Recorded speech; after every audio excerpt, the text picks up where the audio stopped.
Welcome to another episode of Fiveable AP Biology with me, Jessica Natzam. I even got my Fiveable swag on today. I came prepared and ready to go. I can already see we've got about 12 people here. I recognize many names. Sierra, so glad you're here. Nicole, yay, so glad you guys are here. I'm sure a few more will trickle in. You can't hear me? Can anyone else not hear me? Hi, Kenny. Okay, Olivia, I'm a little worried it might just be you, because the others can hear me. Yeah. Olivia, I would try restarting your browser. I'm so sorry. I would give you like captions if I could. I'll have a PowerPoint in a minute, but it doesn't have like a script. So I would try restart. She can't hear me. Why am I saying this? So Olivia, I'm so sorry. Try restarting your browser. All the things that I was saying, thinking I'm giving such good advice, and she cannot hear because, yeah, that sounds like something I would do. So woo. Okay. So like I said, my name is Jessica Natzam. I am a fifth-year AP Biology teacher. Obviously, this year is a little different than previous years. As some of y'all may have heard, maybe, AP Biology, yay, I'm so glad it works, Olivia. AP Biology has changed in that only units 1 through 6 will be tested this year as a result of COVID-19 testing. So we're switching gears, which is why my slide over here, that one, says we're talking about community ecology and ecology math today.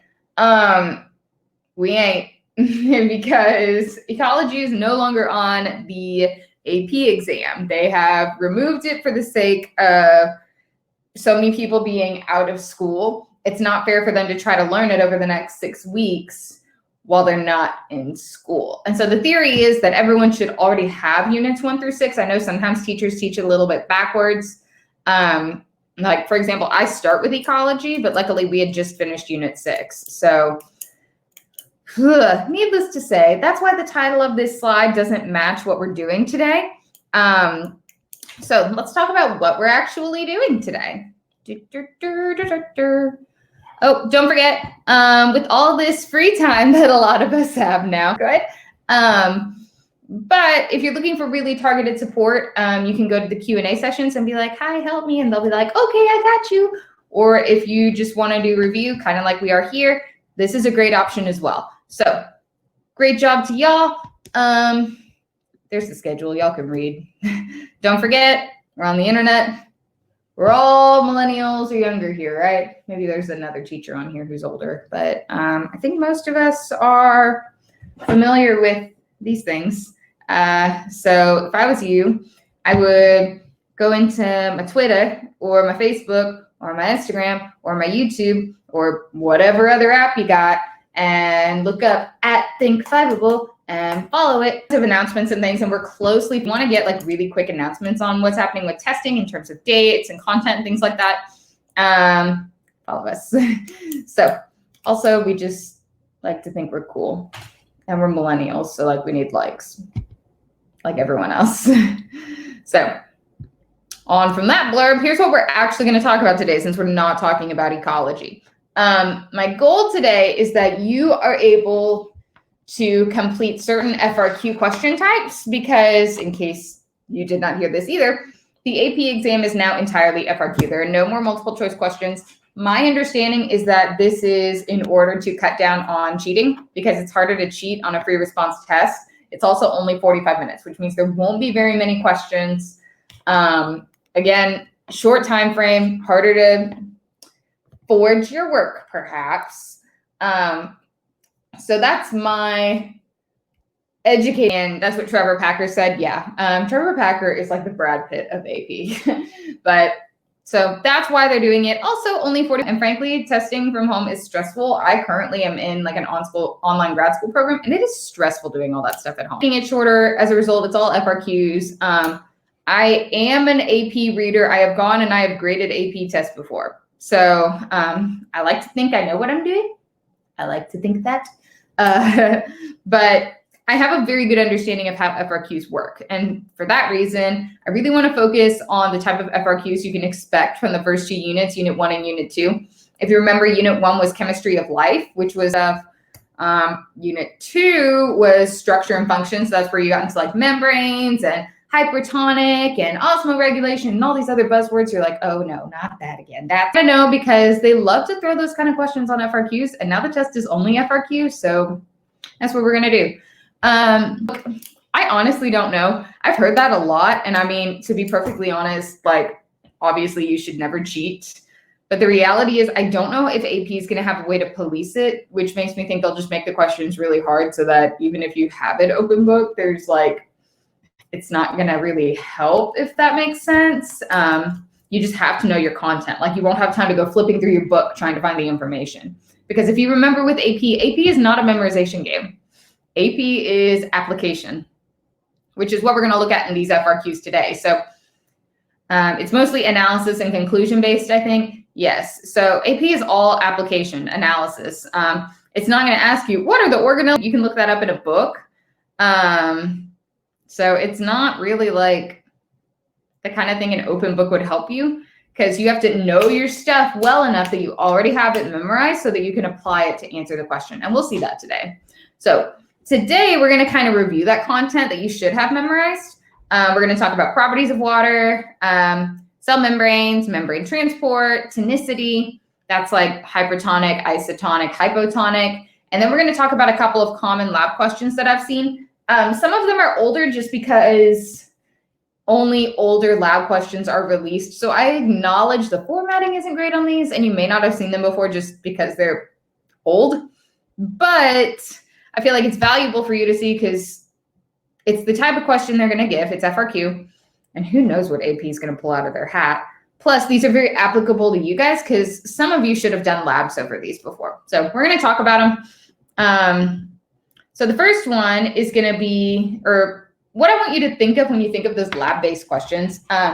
Did anyone here do the experiment where your teacher gave you that like plastic tube in it, but the starch always got everywhere? It was called dialysis tubing.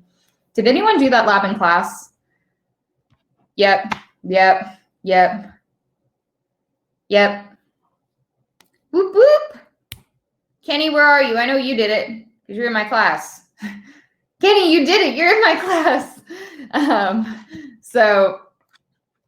The dialysis tubing experiment, it's the one where your teacher would give you the little tube. You'd have to like roll it open and then tie it, yes, virtually, and put like some starch in, and it would make a total mess. But then you would put it in some water and you'd watch as things move in and out and that's a really common experiment that we do for labs because it's very hands-on and you see the results relatively quickly. It's also a question they like to put on the AP test. So when we're going through this review, you may be thinking, this is kind of like elementary. I learned this in like August and I know it. I'm not saying you don't know it. I'm saying this is the stuff you need to know to answer these types of questions. Yes, you need to know it. You need to memorize it. You also need to know how to apply it. That's what we're doing. So, ta-da! So let's talk about our first kind of unit content area thing that we need to review. We're not doing any specific like units here. If you're looking like, oh, I have no idea how structure and function works, I need a review on that entire unit, you need to either go back to our old videos or you need to look at one of our cram passes. We have an awesome cram pass classes and you get extra content, extra videos and stuff like that. So if you need more help in a specific unit, you should definitely look into signing up for those. I'm sure you've already gotten emails about those. So we're just going to kind of pick and take little content-y areas out of each unit that apply to this FRQ. The first one we're going to talk about is properties of water. So who is this national treasure that we have on the left side of my PowerPoint? Who is this person? Bill Nye, the science guy. Bill. And what is Bill holding in his hand? Please don't say Mickey Mouse. A water molecule, very good. Okay, what are the two white dots? H, hydrogen, good. What's the red dot? Oxygen. Okay, awesome. So we know water. La la la la. We have water. Water is the key to life. This should all be reviewed. Main things I need you to get out of this part, though, is that water has certain properties. Those are those things up there in the corner. Adhesion, cohesion, surface tension, heat capacity, freezing properties. There's a couple of others. I can't remember them off the top of my head, but those are the main ones you need to know. Which one is the one that lets like lizards and stuff run across the surface of water? Surface tension, good. Okay. Which one is the one that makes water, solid water, less dense than liquid water? Okay. Which one is the one where water sticks to other water? Cohesion, good, good, good. Okay, awesome. Now, all of these properties are totally essential to life. If you don't have them, we would not be here. Like, it wouldn't work. And those properties are enabled by hydrogen bonding. So that's the idea that like, not do it. Okay. So like, you know, the white dots are the hydrogen, the red dots are the oxygen. So you can have hydrogen bonding oxygen with a very weak attraction. And that is a result of something called what? I'll give you a hint. It has to do with the bear on the bottom of the screen. What do we call it? Why are we able to do hydrogen bonding? What is that property of water that makes it able to do hydrogen bonding? Look at the bear. What kind of bear is it? Polarity, a polar bear. I love to throw polar bears on here anytime I talk about hydrogen bonding because it can sometimes be a little bit like not thrilling. Like my husband walked in while I was making this slideshow and he was like, ugh. And I was like, it's science, respect science. And he was like, so this is why you keep throwing images of polar bears on things. Cool, I get it. And I was like, yes. So speaking of things that are maybe a little bit more dull, I'm not a chemistry person. So like this is not really what people sign up for with AP biology, but it's essential because the reality is if you don't have this, you don't have AP biology because there wouldn't be anything alive. So again, we're looking at polarity here. That's why we got this cute little polar bear to make us happy. Oh, he's so cute. Okay. I am not concerned with you understanding those little like S cursive-y symbols. You don't need to know that. I am concerned with you understanding the positive and the negative. So oxygen is going to be very, very negative in comparison to hydrogen, which is going to be more positive. Why is oxygen more negative? Electronegativity. Very good, Shreya, Japesh. Okay. Oxygen is very electronegative. That means it takes all of the electrons off of another and it hoards them all for themselves. It never learned how to share. Now, hydrogen only has one electron. So when you take away that electron and the oxygen hoards it, that makes hydrogen very, very positive. As a result, you can take these separate hydrogens and oxygens and they form these little dotted lines. Those are weak attractions, also called hydrogen bonds. Because they can bond together in this way, you get all of these properties: adhesion, cohesion, surface tension, heat capacity, freezing properties. Basically the reason we can like survive and stuff. I like surviving. So it's pretty cool. Does anyone have any questions about properties of water? I know I'm moving fast, but we still got a couple other slides we need to look at. Does surface tension arise from cohesion? Yeah, because water's binding to water then. I would say I wouldn't put on a test like surface tension is caused by cohesion because technically I guess you could say that's right. I would just list them as separate properties though. Just from what I know from grading the AP test, they're going to be more concerned with you listing those out. This is not the kind of area where they're going to want you to necessarily tie that together. You can, but I'm a little worried that they'd be so picky about the wording that if you mess up one thing, they would count it off. So I would just list them as separate things and that should be fine. Does that help? Okay, cool. All right. I'm going to go ahead and go on to membrane structure. So there is a ton on this slide because I love to give people headaches. But I'm also trying to move through this pretty quickly and this should be review. That's why it says review up there. Thing in the left. Kind of looks like a balloon with two legs. Or a stick man with no arms. A phospholipid, very good. Okay, phospholipids have two parts. They have a head and they have two tails. Which end is polar? The head is polar. The tail is non-polar. Very good. So let's be really clear here. Polar and non-polar don't mix. That's oil and water. Water is a polar molecule, okay? Hydrophobic, very good. That's another word for non-polar. But water is polar. Polar things are able to do all those, at least water, because of its polarity, it can do all those cool properties we talked about. But some things are non-polar, and non-polar things don't mix with polar things because they aren't able to do those hydrogen bonds and mix and all that stuff. They can't do it, so they don't like to. Phospholipids are kind of like a national treasure because you have a polar region and a non-polar region, and they're bonded together, which I don't know how that gets like manufactured in a cell. I just know it is, and it's like a national treasure. Because normally it doesn't do that. But when it does do that, what's it called when you can have a polar region and a non-polar region? This is just kind of trivia. When you have a polar region and a non-polar region. Amphipathic, very good, Callie. Okay, that's awesome. So it's amphipathic, which is good because then you can put these phospholipids in these sheets where all the non-polar tails are together because that makes them happy, and all the polar heads are on the outside. So you get this bilayer. Now, is that bilayer permeable? That is, can everything just go through it? Semi-permeable, not everything. Very good. Okay, so the bilayer is semi-permeable. What kind of stuff can go through it?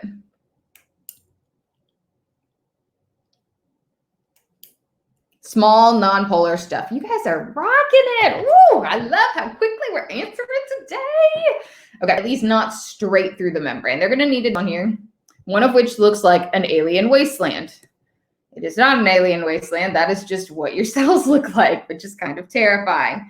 But your membrane is very wiggly. It's like, woo. Y'all ever seen that TikTok where it kind of freaks me out, but it like makes your face line or something like that? People use it to like spin out the door and stuff. Like that's what your membrane is like, and it's supposed to be that way because the membrane is flexible. It's fluid. And that's a good thing because remember, you're made of cells. If you see my face down in the corner, hello, it's me. But like my body, my arms, my cheeks, my nose, if I put pressure on them, they don't break. They don't automatically like burst into a puddle of dead cells because my membranes are flexible, so they can take a little bit of pressure. Whereas if we were rigid, every single time I tried to move, my cells would explode. This is a little bit off topic, but this helps some of my students remember. Have you ever heard of how, and this sounds a little ridiculous, but sometimes they will build buildings where they are able to wobble a little? That sounds really silly, but it's true. Okay, so buildings wobble, there's a reason for that. If you build a building too rigidly and it has no give, if something like an earthquake happens or something, very good, Shreya, or a tornado, and it's too rigid, the building will just fall over because it has no flexibility. But if you let the building wobble a little, it may get hit by the tornado and rock and roll for a second, but then it may have less damage. That's the idea behind it. I'm not an engineer. I'm not an architect. I don't know the science behind that. It's just something I've heard. Your cells are the same way. They're flexible, so you can put pressure on them and it won't hurt them. Someone here said membranes when we touch our face. I mean, yeah, I know. Like you have little hairs, like peach fuzz on your face. I have washed my hands, by the way. That's why I'm touching my face and I'm in my house. Like you have little hairs and peach fuzz and things, but I mean, your skin is just a bunch of epidermal cells. So yeah, that's just a bunch of cells. Everything living is made of cells, remember? So yeah, you're just touching some cell membranes. Your teacher may have done this with you, but if you ever look at the underside of a leaf, you can actually kind of see if you put it under a microscope, like the itty bitty cells outlined on it. It's really, really cool. Okay, back to this membrane function because we're already at 20 minutes and I've got several more slides. So we know it's a fluid mosaic. That fluid mosaic is a very key word here. So in addition to having phospholipids, what else is embedded in that membrane? You can get gains. Why do you need proteins? Why do you need cholesterol? What are they for? Transfer, transport. Very good, very good. Transportation. What's another reason you can have proteins in your membrane besides transport? Signal transduction. Ooh, identification. I love the multiple syllables. Yes. Okay. Homeostasis. Great. Ooh, big words. Cell-to-cell recognition. Yes. Get those big words. Okay. So this is not endorsing big words. Like, you can use short words as well. I just like to hype them up because it's hard to remember all the big words in an AP science. Proteins in the cell membrane are going to be used for transportation, so they can move stuff through the cell, or they can be used for signals to like send out a little radar like, wee, I'm here. Or they can be for identification, so when something hits it, it can be like, hello, this is me. Or they can recognize cells. They can help maintain homeostasis by letting stuff transfer through. And it's really, really small. I'm trying to move my head so you can see it, but I don't. Oh, no. Come back. I went away for a minute. I'm sorry. But it's not letting me move my face. I'm sorry. So next to my face, right over there, you'll see all these little protein examples. You don't need to memorize all of those little proteins, okay? But those are some of the different reasons you can have them. Someone just asked, what is cholesterol for? It holds the membrane together very good. It provides a lot of that flexibility. It's also an antifreeze. So cholesterol is a lipid and it doesn't freeze very quickly. So it keeps your membranes from freezing up and literally freezing. Like, there's not a better word that I can think of. So I often think of membranes as having the consistency of like a bubble, kind of like SpongeBob bubbles, you know, where he can like poke it and it doesn't pop and it like walks around like a little bubble man, I guess. We're doing good on time.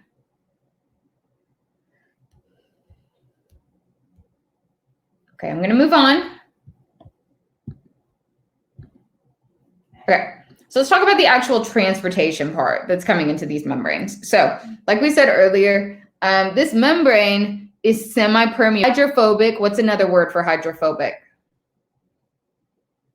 Hydrophobic or small nonpolar stuff is going to be able to get through this bilayer, just floating through on its own. So you can kind of see here on this bottom one, like a bunch of stuff is hitting the membrane and it's wiggly, like we talked about. This is a pretty accurate representation, but most of it's not getting through. The only thing that is getting through is this little blue and white one. So what must be some properties of that blue and white one? How is that blue and white one able to float through? Is it polar and small or non-polar and small? Small and hydrophobic, small and non-polar. Very good. Okay. If it's polar, sometimes small polar things will get through, but not very quickly and not very efficiently. So it's not really an effect water go through. So can water go through, or does water have to use a specific protein? Aquaporins. Very good. It needs an aquaporin. An aquaporin is a very specific protein that lets water through. Yeah, water is very, very, very, very, very polar. I'm sure you can squeeze like one water molecule through, but not enough to like sustain you. So big molecules, they aren't going to fit through just because they're too big. They're going to need to use, what process do we use for big or bulk molecules? It's another big, long word. If you want to put a, that's close. I'm thinking of a different one. I'm thinking of like really big molecules. Engulfing, you're close. Endocytosis. Very good. Endocytosis and exocytosis. So I don't have these up on the slide because frankly, I ran out of room because I hoarded all these images. But endocytosis and exocytosis are going to be for real big molecules. But they don't really play by the rules. They have their own little deal, which is great. Good for them. When we're talking about membrane transport here, though, we're going to be talking about active transport and passive transport. So these top two, these are going to be passive transport. They just like slide on through like, wee, we're doing it, yay. Whereas the stuff on the bottom, it's not able to go through. They're not able to just simply diffuse through. They may be passive transport, but they may need that protein to get them through. So ions, why aren't ions going to be able to go through the membrane?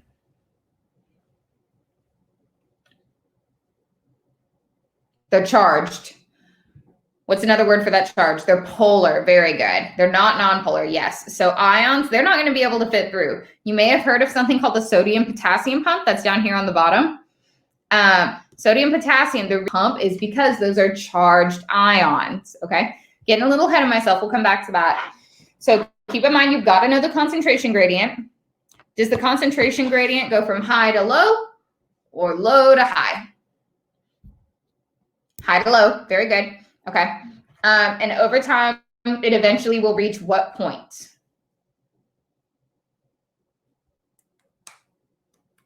Equilibrium. Very good. Okay. See, y'all are killing it. Okay. So eventually, passive transport is when it's just going to go down the concentration gradient. Does it require any energy? No. Very good. Active transport. How is it different from passive? Needs energy, needs ATP. What about, why does it need ATP? Why can't it just like sneak in? Like, hee, sneaky, sneaky. It goes against the concentration gradient. Very good, Shreya. Very good, Derek. Okay. You're moving things the wrong way. Very good, Sierra. Yes. It goes against the concentration gradient. It's going from low to high. I always tell my students to think of it this way. Right now, there are 20 of you in a room with 20 desks. What if I took away 10 desks and asked all 20 of you to sit in 10 desks? I would be forcing you to get closer and closer together. And that would take a lot more energy from me, as opposed to if there was like a massive room with 100 seats, y'all would just naturally diffuse wherever you want to sit. Okay. What do we call passive transport when it involves a protein?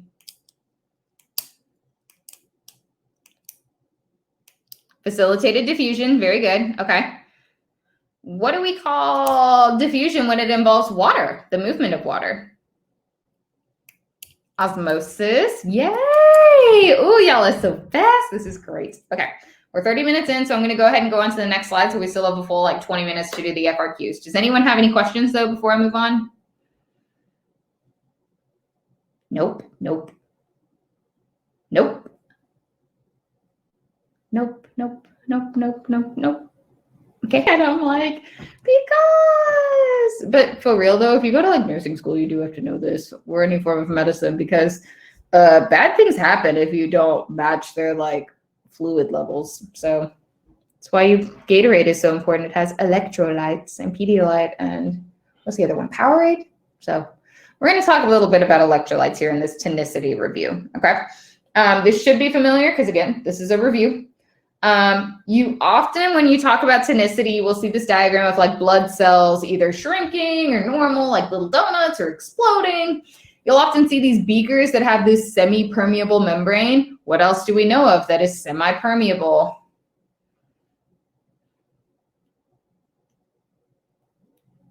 The plasma membrane, the lipid bilayer, very good, the cell membrane, okay? And then we see how the water concentration changes, okay? So, for example, if you look at this one on the left, it's got the same amount of water in each one, but this one has way more molecule. Equal concentrations in here? No. But can the molecule fit through the membrane? No. So as a result, if only water can move through, water is going to move wherever there is more concentration to try to make it balanced. Very good. It moves wherever there's more solute. Very good, Derek. And so as a result, we now have an area that is less concentrated, but the area where the water left is now more concentrated, which is all good and fine until you end up with shriveled up cells, these hypertonic ones. So I'm pretty much just going to do the vocab here because, again, this is a review. I'm running out of time. But I also think it's critical that you understand this because they love to use this vocab. This is the kind of question that they love to make you apply stuff on. So let's talk about that. So if you've got a blood cell, which one is considered the healthy blood cell? Isotonic, the middle, very good. Sophia, you had a question. How can this flow of water relate to osmolarity? So osmosis is the diffusion of water across a membrane. Osmolarity, I get my vocab mixed up on this one, to be honest, when it mixes with chemistry, because osmolarity is going to be more talking about the number of solute particles per liter. That's more of a chemistry term. We don't get too much into, like, you're never going to be asked to calculate osmolarity. I would just stick with osmosis in this case. Does that help, Sophia? Okay, I think you might have just been mixing up a couple of AP classes, but it's okay. So isotonic is going to be our healthy one. This is what it's supposed to be like. This is when the environment surrounding the cell has an equal solute concentration to the solute inside. Are we going to go through water potentials? Maybe. You'll see. Foreshadowing. Hypertonic. Why is this cell all shriveled up? Why is it all shriveled up? Water, yeah. Because solvent exited it. Water moved out of the cell. Why did the water leave the cell? It's gone into the higher solute concentration. Where is the higher solute concentration?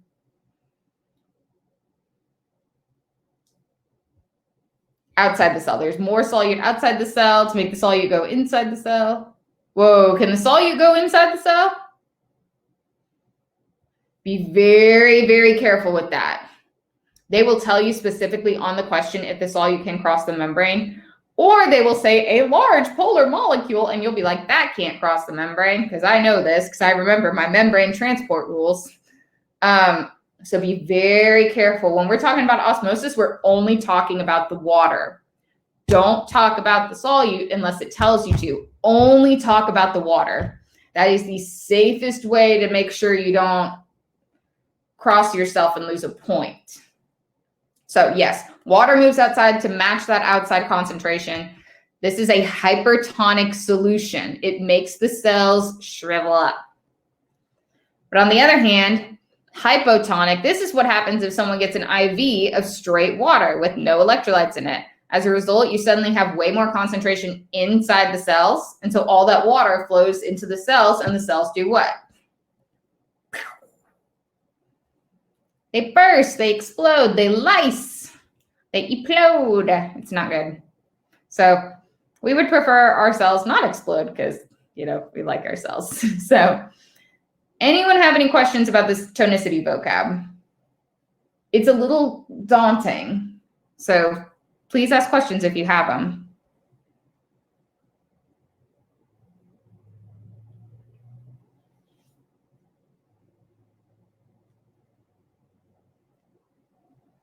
Okay, I'm going to go ahead and go on. Dun, dun, dun. Let's talk about some labs. You may ask why there's a character from Lord of the Rings and a bunch of chickens. It's a little weird, but there's a reason. I promise. Okay, I'm going to make my face big so you can see my expressions. With plant cells, it's a little different, right, because of the cell wall. Yes, so Japesh, that's a very good question. I should have put that on there. Good question. Plant cells, let me go back. Plant cells are going to be different. Now, they have a cell wall, so you still can have the cell membrane shrivel up from the cell wall, which is when a plant like wilts. But a cell typically won't explode if it gets too much water, usually. For example, like cacti. So cacti are super puffy because they absorb all of the water every time it rains. And as a result, that keeps them from dying when there's a drought. And their cell wall keeps them from exploding. So yes, Japesh, that was a very good question. Okay, going to go back to the applicable labs now. You may be asking, why is there a weird egg factory and that Lord of the Rings guy? I don't get it. The reason that they are there is because the eggs, I want you to think of, your teachers may have had you do this experiment at some point, where you took a bunch of eggs and you put them in vinegar and that dissolved the shell of the eggs. And so then they had you like put them in different solutions. So you would see the eggs or the cells like grow and shrink as a result of that tonicity.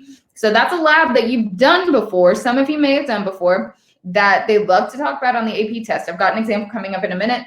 For some reason, they also love to talk about potatoes. There's a lab where you like cut up potatoes and you basically do the same thing. The potatoes will like shrink and triple or swell up, put them in. I think we did that in my class this year. If not, we did it last year.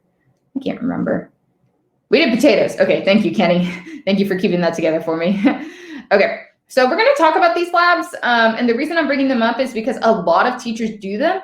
And they popped up on the AP test, and I wouldn't be surprised if they popped up again, or if the skills you used on these questions popped up in the future. Foreshadowing. Okay, so let's go ahead and talk about that. So the first one we're going to look at here, it's a little bit light, so you may have to go up to your screen like this and just kind of look at it, and that's okay. Guys, I can't see you. It's okay if you look ridiculous. Y'all can see me and see how crazy I look, so just focus on me instead of yourself.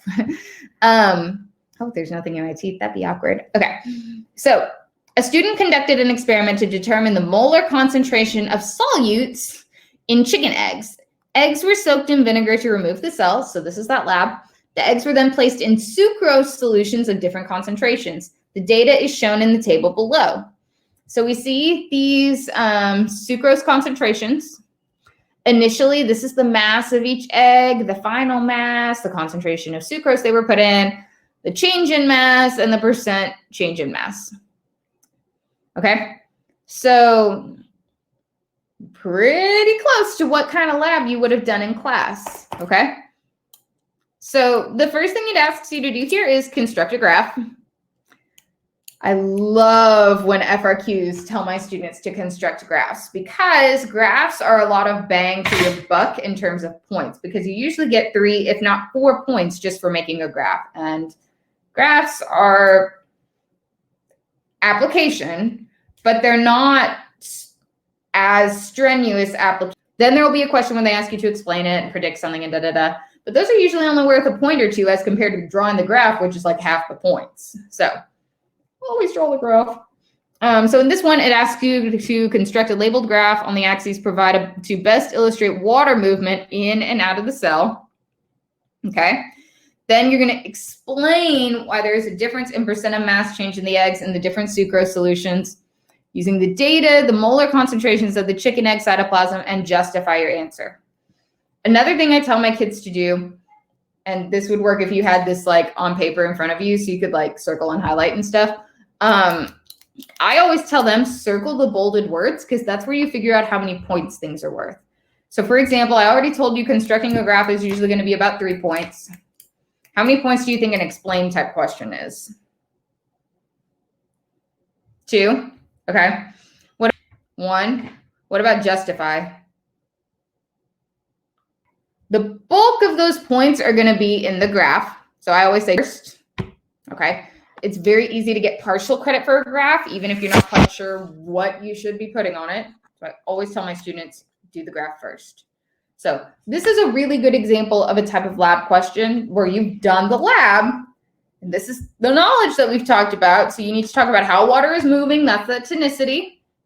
You need to talk about the percent of mass change. So how much water is moving in and out. Okay. You need to justify your answer. You may notice there's a little blank here. This is a really old question. And so it asked a question about like how this would work in the anatomy of a plant. To my knowledge, the AP curriculum does not cover plant anatomy anymore. So I did not ask you that question. So if you've seen this before and you're like, she left stuff out, that's why. Okay, I'm not going to go over the answers yet. I want your brains churning. So I'm going to skip a couple slides here. Okay, now we're going to take a look at the potato one. So we have another table. We have some more stuff. So now we're looking at water potential in potato cells. So they determined it by taking the initial mass of 6 potatoes. Then they took the cores of the potatoes and put them in sucrose solutions of various molarities or various concentrations. The masses of the cores were measured after 24 hours. Percent changes in mass were calculated. The results are shown below. Okay. So if you have a 0 molar sucrose or your control, it had an 18% change in mass, 0.2 molar had a 5% change in mass, you can read. So on here, it doesn't have it in bold, but what are the words that are going to tell you how many points you're going to get? Graph. What's the other one? Find. Very good. So how many points do y'all think this question is worth? How much do you think graphing is worth? 3. How much do you think finding is worth? 1. Okay. Find, I think, is going to be worth 1. We'll look at the key in a minute and see, but I'm pretty sure it's 1. Okay. So this is an example of that potato experiment. Of these experiments, the egg or the potato, if you've done that experiment before in class, would you please put in the comments egg or potato or neither? Just so I can like kind of get an idea of who's done this. Egg and potato, neither, potatoes, eggs. Okay. Potato. Okay, so a bunch of you have done at least one of these before. Okay, good. That makes me feel a little bit better. Self-agent, so no labs. I'm sorry. That's not fun. So these are 2 labs that I would say about half of you, maybe 2/3 of you are done or are familiar with. And so that makes it slightly more relatable. I want to look at one more lab before we start going over those answers. And so this is one, this is a really old one. I think this question's from like 2000 or something. I don't know. That's why the font is so different. So, but this question is also probably the most straightforward, do the science, it's the most mad scientist-y, I guess you could say, because you're not playing with eggs or potatoes. They give you like, and this is the one where they give you the dialysis bagging, and you open it and you put different solutions in. So in this experiment, they've got 4 solutions of sodium chloride. They put them in dialysis tubing. Oh, we did that too. Who else has done this lab? The dialysis tubing lab. Kenny, Smitha, Japesh. So this is back at the beginning of the year when teachers have all this energy and we're like, labs, labs, labs. So that's why this unit has so many labs. So, and this goes back to, I'm going to go to it and show y'all real quick. It's this one. If you've ever seen this question before where you've got a bag that's got water in it versus a bag that's got water and glucose or something like that. So it was on the test. Yes, Kenny, it was on your test. I think I put it on your test once or twice now that I think about it. Pretty sure it was on the semester exam. But anyway, and so this one, you've got to, again, do a graph. Are y'all seeing something consistent here? All of the graphs? Oh, thank you. That makes me so happy. Okay, so you've got to do all the graphs. How many points are those graphs going to be? Oh, Kenny, thank you. Okay, so the graph's going to be 3 points. You're going to draw and label 3 additional lines. How many points do you think that one's going to be?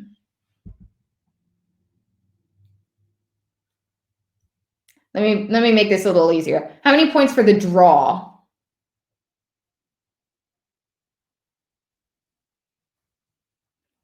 Okay, how many points for the label?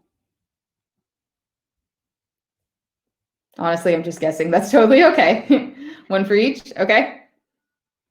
Now for C, our word here is an explain and include in your discussion water potential. Ooh. Explain, it's 2, very good. Include a discussion of water potential, probably 2. This is a long question, okay? I don't think they would have one quite this long on the new AP exam because that would take up like half of the test, but you never know. So let's go ahead and talk about these 3. We've got about 15 minutes left. So now you've seen the 3 types of questions that I like to put on there. I want you to notice when I see a lot of words, I get scared. Ditto. The only reason I look semi-okay with this is because I've been giving this question on a test for like 5 years. So guys, if you ever think your teacher seems overly confident and they're like, oh, they think this is so easy, but it's not, keep in mind your teacher has usually been teaching this for several years, or they had these questions when they were in school and they've been seeing them since they were 16. So it's intimidating. I was very intimidated by it in high school, but the more you familiarize yourself with it, the better. The thing that I learned to do when I was in, I didn't learn it till college. I wish I'd learned it in high school. So I couldn't do this obviously on test. There wasn't enough time. But when I was practicing, because I would find old questions and try to work them out, I would rewrite the question into words I understood. And I would have to literally go sentence by sentence. Like I would cover words until I got to those sentences because it was just so overwhelming. Like I said, you don't really have time to do that on an actual test, but doing it to practice, it helped me just kind of get more comfortable with breaking things down in my head. Eventually, I didn't have to write it down. I could just read it. Yeah, I know. And that's why the idea of it being an open book isn't really helpful, because it's like, there's so many words. How are you going to even know which word to look up in the book? So, okay, let's go ahead and look at these answers though. Okay, so for the first one on the eggs, chicken eggs, to be clear, they're not like platypus eggs. So remember, you had to make a graph, explain why there's a difference, determine the molar concentration, justify the answer. Okay, so for part A, to get that graph, this graph was actually 4 points. Usually I see graphs that are 3 points. I would imagine that most graphs you do on this year's AP test would be 3 points because it's going to be such a short test, but they can be 4 points. And you get points for putting titles on your axes. You have to put the units. If you don't put the units, they can't give you credit. Like I had a question that I graded as an AP reader last year. And there were so many kids who didn't put the unit and I couldn't give them a point. If you graph it wrong, do you still get the points? Because the rubric doesn't have the correct graph. You can get partial credit. So for example, let's say like the line is supposed to go up, but you draw a line that goes down. You won't get the actual line graph correctly plotted. That's this 4th bullet point here.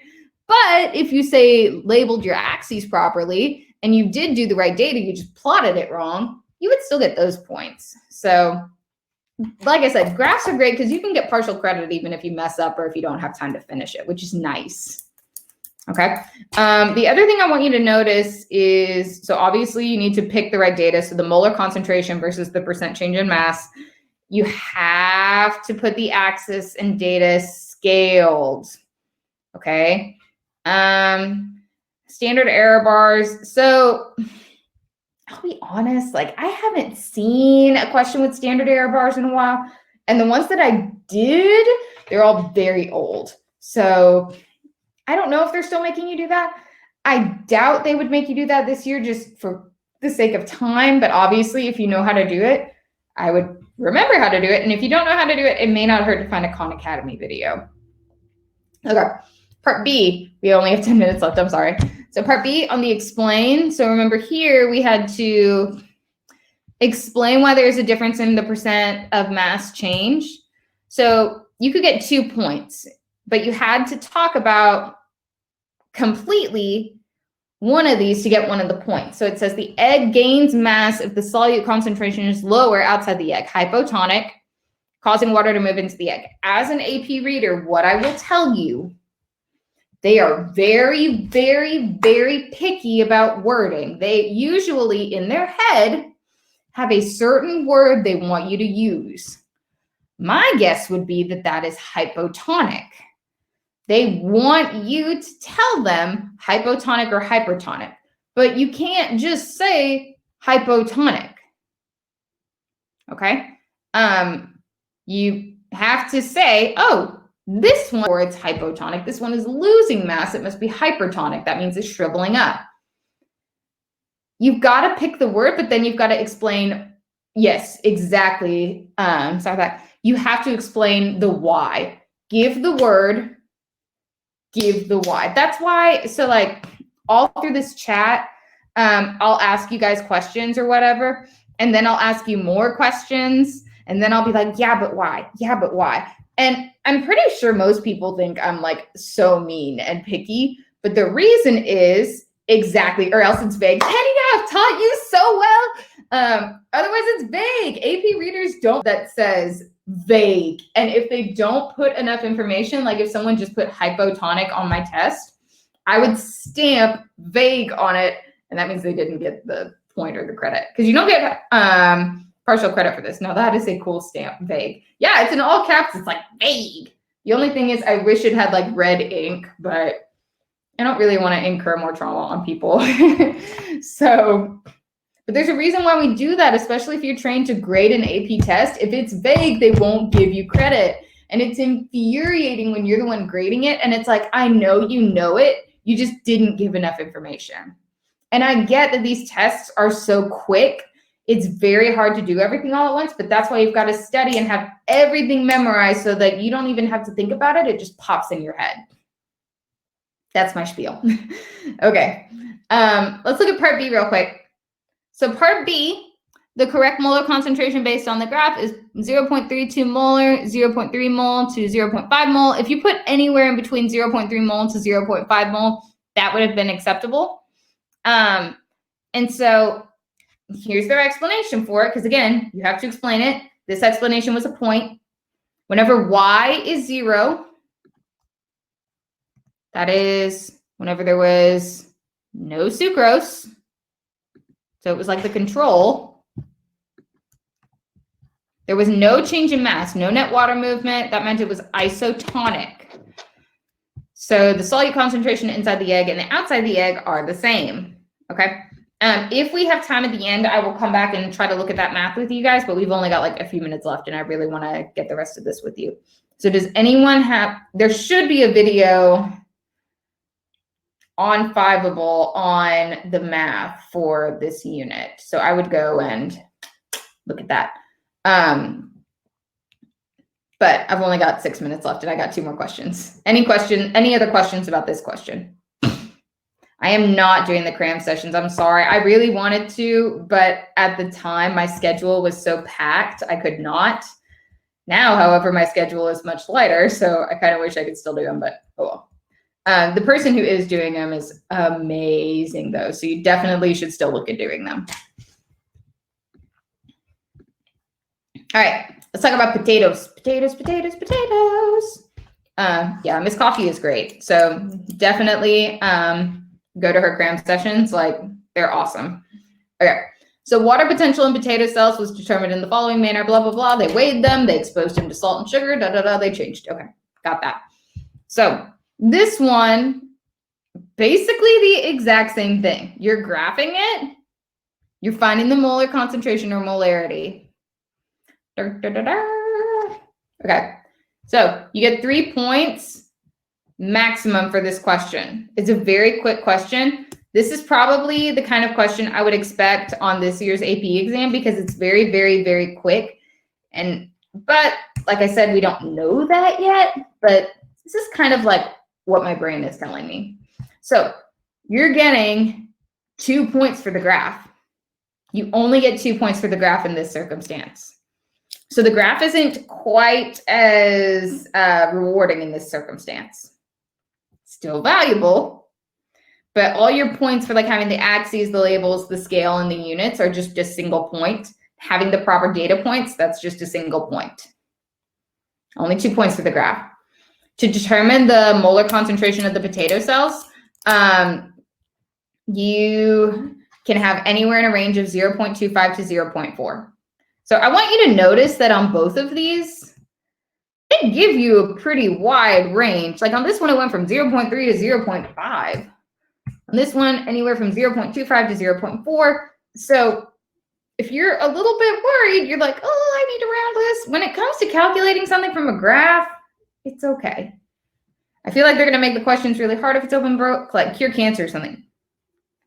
I don't know. I honestly don't know if they're going to be super hard or not. I don't think any of us will know until we see them. And I won't even get to see them until like July, which is infuriating. Okay. Last question.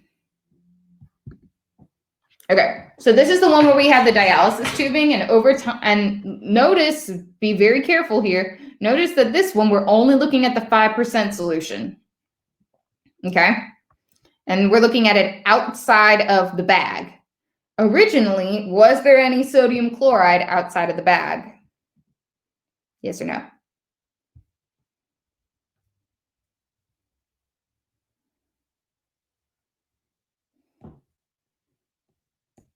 No, very good. Okay, so over time, in this case, sodium chloride is moving outside of the bag. So in this case, we're looking at diffusion. We're not just looking at osmosis. This is not just water. Okay, so so wait, hang on. Yes, and it says here, like I said earlier, it will tell you if it's permeable to a certain thing like water, sodium, chloride, Okay, had to double check that. My eyes are playing tricks on me because my contacts are still in. Sorry about that pause. Okay, like I said, this is an older question. Okay, and as a result, I thought the calculated molar concentration came from putting the potato in the solution where its mass changes the least. How do I identify concentration in the graph? Talia, let me get through this question and I'll try to look at it super, super quick, okay?